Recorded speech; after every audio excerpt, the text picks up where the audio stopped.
Islam tidak hanya disebarkan oleh bangsa Arab.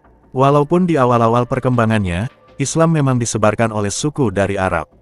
Namun, seiring dengan berjalannya waktu, banyak suku atau etnis di luar Arab yang mempunyai peranan penting dalam perkembangan peradaban Islam. Dan salah satu suku yang mempunyai peranan dalam perkembangan peradaban Islam adalah suku Berber. Berber merupakan nama etnis untuk orang-orang yang berasal dari Afrika Utara, yang mana orang-orang Berber telah menetap di Afrika Utara, timur lembah Nil sejak milenium 1 sebelum Masehi. Meski suku Berber memiliki ciri budaya yang sama, akan tetapi mereka mempunyai gaya kehidupan yang berbeda-beda. Mereka lebih condong dalam kehidupan yang tidak menetap, dan sering berpindah-pindah atau biasa disebut nomaden. Etnis Berber kebanyakan terbagi kepada keluarga, kelompok, keturunan dan suku.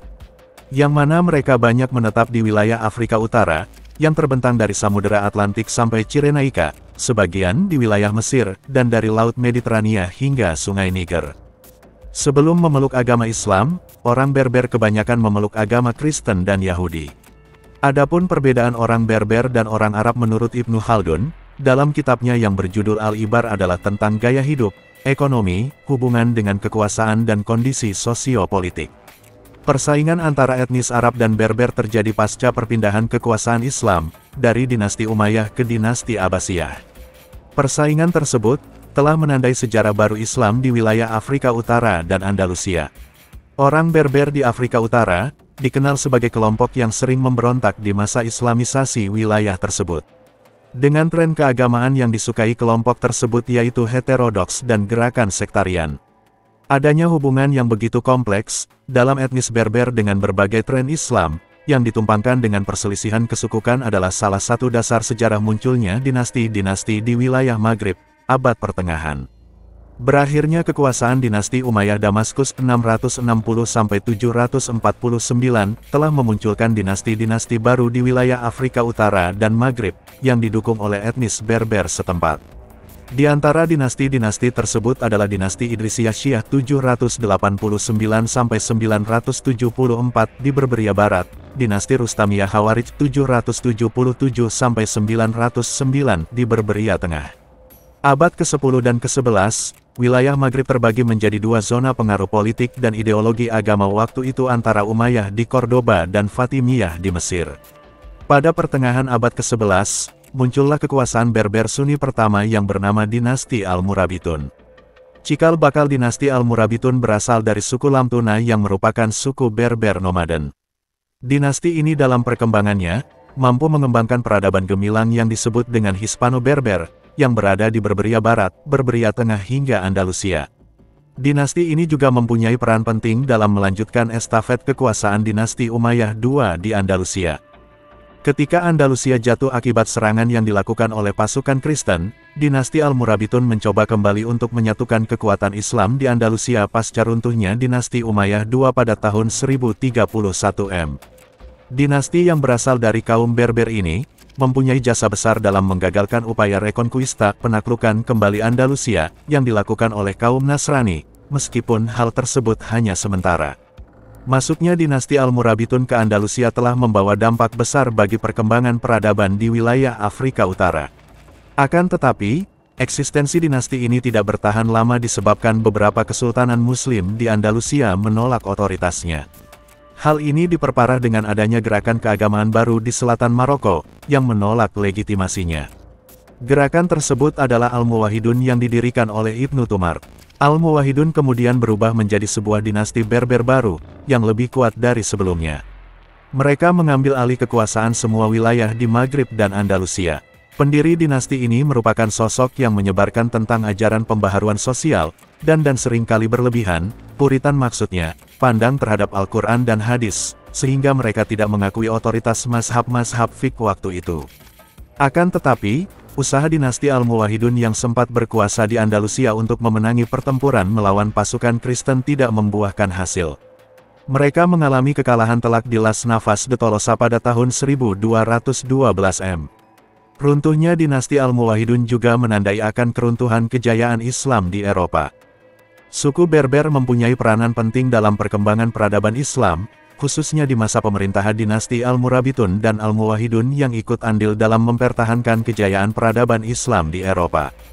Hari ini, etnis Berber tersebut di negara Maroko, Aljazair, Tunisia, Libya, Mesir, Mauritania, Spanyol, Prancis, Belgia, Belanda, Israel, Niger, Mali. Di Prancis saja etnis Berber diperkirakan ada 3 juta lebih, sehingga tak aneh jika Zidane, mantan pesepak bola itu, sangat eksis. Suku Berber, atau Amazigh, adalah kelompok etnis pribumi Afrika Utara yang tersebar di Maroko, Aljazair, Tunisia, Libya, Mali, Niger, dan beberapa bagian lainnya. Meskipun banyak yang telah beradaptasi dengan kehidupan modern, beberapa komunitas masih mempertahankan gaya hidup tradisional mereka. Mata pencaharian suku Berber bergantung pada lokasi mereka. Di Pegunungan Atlas, bertani secara subsisten, menanam gandum, jelai, zaitun, dan kurma. Beternak kambing dan domba untuk diambil susu, daging, serta wolnya. Beberapa menjadi pengrajin yang membuat karpet, pakaian wol, dan tembikar khas. Di Gurun Sahara, hidup sebagai nomaden, menggembalakan unta dan domba. Berdagang garam, kain, dan rempah-rempah dalam karavan melintasi Sahara. Banyak yang bekerja sebagai pedagang, pengrajin, atau pekerja di sektor pariwisata. Beberapa sudah beradaptasi dengan pekerjaan modern di bidang pendidikan, pemerintahan, atau teknologi. Suku Berber sangat mengutamakan keluarga besar. Biasanya, beberapa generasi tinggal dalam satu rumah atau pemukiman kecil. Mereka hidup dalam sistem patriarki, tetapi perempuan Berber memiliki peran penting dalam budaya dan ekonomi, terutama dalam kerajinan tangan dan pertanian. Anak-anak diajarkan bahasa Berber Tamazigh sejak kecil, tetapi banyak juga yang bisa berbahasa Arab atau Prancis. Di pegunungan, rumah dibuat dari tanah liat dan batu dengan atap datar untuk menyimpan hasil panen. Di gurun, orang Tuareg Berber tinggal di tenda berbahan wol atau kulit unta yang mudah dipindahkan. Di kota, mereka tinggal di rumah modern, tetapi masih mempertahankan beberapa elemen tradisional seperti dekorasi dan adat istiadat.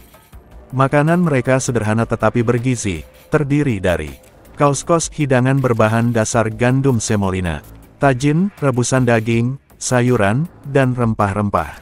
Roti Berber dibuat dari tepung kasar, sering dipanggang di tanah. Susu unta dan teh min sebagai minuman utama. Pria, biasanya memakai jelaba, jubah panjang dengan tudung, dan sorban untuk melindungi dari panas dan debu. Wanita, mengenakan pakaian berwarna-warni, seringkali dihiasi dengan sulaman dan perhiasan perak khas Berber. Tuareg cabang Berber di Sahara, pria memakai kain biru yang menutupi wajah mereka, disebut tagelmus. Mayoritas suku Berber adalah Muslim Sunni, tetapi mereka tetap mempertahankan kepercayaan kuno dan praktik spiritual tradisional. Mereka merayakan Idul Fitri dan Idul Adha, serta festival khas Berber seperti Yenayar, Tahun Baru Berber. Musik dan tari sangat penting dalam budaya mereka, seperti Ahidous, tarian kelompok di Maroko, dan Imzat, musik Tuareg. Banyak Berber yang mengalami urbanisasi dan kehilangan bahasa serta budaya tradisional mereka. Gerakan Amazigh berkembang untuk memperjuangkan pengakuan budaya dan bahasa Berber di negara-negara Afrika Utara. Pariwisata telah menjadi sumber penghasilan baru bagi beberapa komunitas Berber, terutama di Maroko dan Tunisia. Suku Berber adalah masyarakat yang tangguh dengan budaya yang kaya dan beragam. Meskipun menghadapi banyak tantangan modern, mereka masih mempertahankan identitas dan tradisi unik mereka. Budaya unclup-unclup di suku Berber dipengaruhi oleh nilai-nilai Islam serta tradisi adat yang telah berkembang selama berabad-abad. Secara umum, hubungan unclup-unclup dianggap sebagai bagian dari pernikahan yang sah, dengan norma sosial yang menekankan kesucian sebelum menikah, terutama bagi perempuan. Namun, dalam beberapa komunitas Berber kuno, terutama sebelum Islam menyebar luas, ada praktik yang lebih bebas, seperti festival-festival tradisional yang memungkinkan pemuda dan pemudi bertemu dan memilih pasangan. Salah satu contoh yang masih ada adalah Festival Imilcil di Maroko, di mana pemuda dan pemudi Berber dapat memilih pasangan hidup mereka. Dalam masyarakat modern, aturan tentang unclup-unclup menjadi lebih konservatif, sejalan dengan ajaran Islam. Pernikahan tetap menjadi institusi penting, dan hubungan di luar nikah umumnya tidak diterima. Namun, di beberapa komunitas, terutama yang lebih terpencil atau nomaden, tradisi adat masih memberi sedikit kelonggaran dalam proses pemilihan pasangan. Suku Berber memiliki banyak mitos dan legenda yang mencerminkan sejarah, kepercayaan, dan kehidupan mereka. Beberapa yang terkenal adalah Dihya Kahina, ratu pejuang Berber yang legendaris, dikenal karena melawan invasi Arab di abad ke-7. Ia dianggap sebagai simbol keberanian dan kebebasan. Aisyah Kandisa, sosok makhluk mistis perempuan yang dipercaya dapat menggoda dan mencelakai pria. Legenda ini mirip dengan cerita jin dalam budaya Islam. Atlas dan Gunung Atlas, dalam mitologi, suku Berber percaya bahwa Atlas, seorang raksasa, dihukum untuk memanggul langit, dan pegunungan Atlas di Afrika Utara berasal dari tubuhnya. Roh dan jin pegunungan, beberapa komunitas Berber percaya pada roh penjaga alam yang tinggal di gua, gunung, atau oasis, yang harus dihormati agar tidak membawa kesialan. Mitos dan legenda ini diwariskan turun-temurun melalui cerita lisan, sering kali diceritakan dalam lagu dan puisi tradisional. Terima kasih banyak telah menonton, semoga terhibur dan bermanfaat. Akhir kata, wassalamualaikum. Sampai jumpa di segmen berikutnya.